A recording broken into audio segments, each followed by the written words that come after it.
अस्सलाम वालेकुम क्लास। आज हम डिस्कस करेंगे 9th क्लास की बायोलॉजी में चैप्टर 3 बायोडाइवर्सिटी, जिसका लेक्चर नंबर 9 है। उसमें एक टॉपिक है problem associated to conserve biodiversity due to human intervention, के बायोडाइवर्सिटी को कंजर्व करने में कौन सी प्रॉब्लम्स आ रही हैं ड्यू टू ह्यूमन इंटरवेंशन, मतलब इंसान जात की वजह से। तो अब क्या है, 75% जो जेनेटिक डाइवर्सिटी है ना एग्रीकल्चर क्रॉप्स की, वो हम लॉस्ट कर चुके हैं।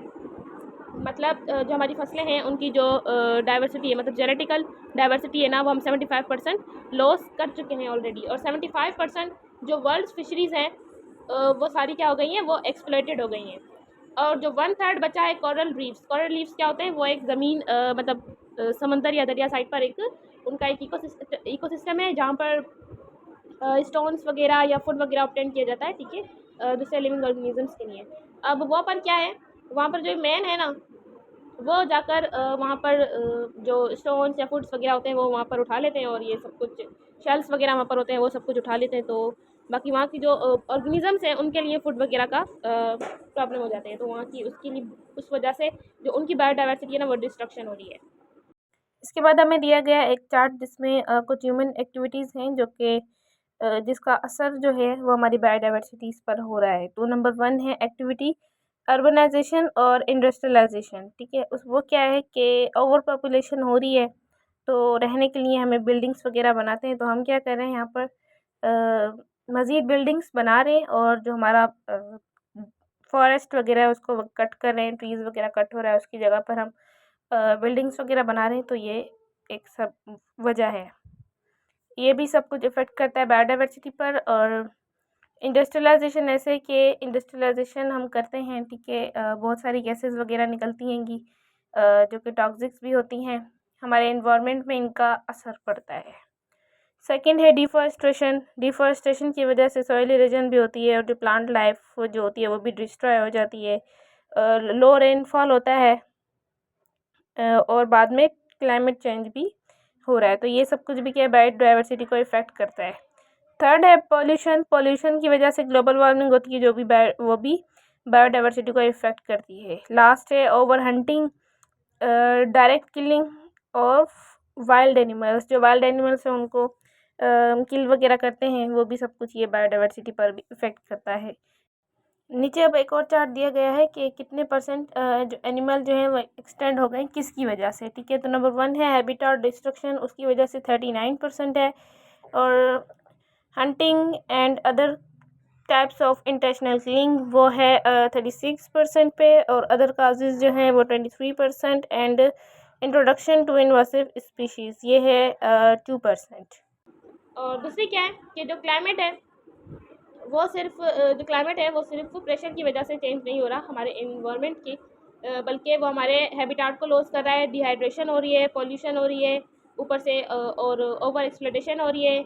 इन्वेसिव स्पीशीज़ किसको बोलते हैं? इन्वेसिव स्पीशीज़ वो होती हैं जैसे कि इन्वेसिव स्पीशीज़ में मतलब अगर फॉर एग्जांपल एक फार्म है फ़िश का, ठीक है, उसमें हम फ़िश तो है सारी, हम उसमें एक इस किस्म की फ़िश डाल दें, ठीक है, कि जो कि ज़्यादातर मतलब मरती देर से, और उसके जो अपनी पॉपुलेशन जो बढ़ाती है, ठीक है, जो अपनी जैसे कि वो अपनी तरह की और जो फ़िश है वो ज़्यादा से ज़्यादा प्रोड्यूस कर रही है। तो फिर क्या है कि तो वह क्या होगी, जो बाकी इसकी उस एक मछली की बनिस्बत जो बाकी सारी मछलियाँ होंगी ना, उनकी तादाद कम हो जाएगी। ये एक मछली अपनी तरह ज़्यादा से ज़्यादा मछलियाँ पैदा करेगी, और मरती बहुत देर से। तो उस फ़िश फॉर्म में क्या होगा, उस टाइप की फ़िश जो होंगी ना वो बहुत ज़्यादा हो जाएंगी, और जो बाकी होंगी उनका नंबर जो है वो थोड़ा कम हो जाएगा। तो इस तरह से भी एक इफ़ेक्ट पड़ता है। तो इसको क्या बोलते हैं, कहते हैं इन्वेसिव स्पीशीज़, इसको हम कहते हैं इन्वेसिव स्पीशीज़, ठीक है। ये भी एक बायोडाइवर्सिटी के ऊपर एक इफ़ेक्ट पड़ता है। उसके बाद क्या आता है, डिफॉरेस्टेशन, ठीक है। डिफॉरेस्टेशन आता है कि डिफॉरेस्टेशन की क्या वजह है और उसके इफ़ेक्ट क्या है बायोडाइवर्सिटी में।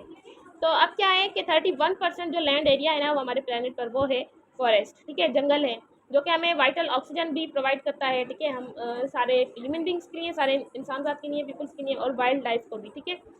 फॉरेस्ट ऑफर फूड, ठीक है, जंगलात से हमें खाना भी मिलता है, फ्रेश एयर भी मिलती है, क्लॉथिंग भी मिलती है, मेडिसिन भी है, और शेल्टर वगैरह भी है। ये हमारी लाइफ में एक क्रिटिकल रोल पैदा कर रहा है, ठीक है। रिड्यूसिंग क्लाइमेट चेंज को भी ये रिड्यूस करता है। वो कैसे रिड्यूस होता है, बिकॉज ये जो कार्बन होता है ना ये उसे सिंक कर देता है, ठीक है, कार्बन डाइऑक्साइड को ये सिंक कर देते हैं।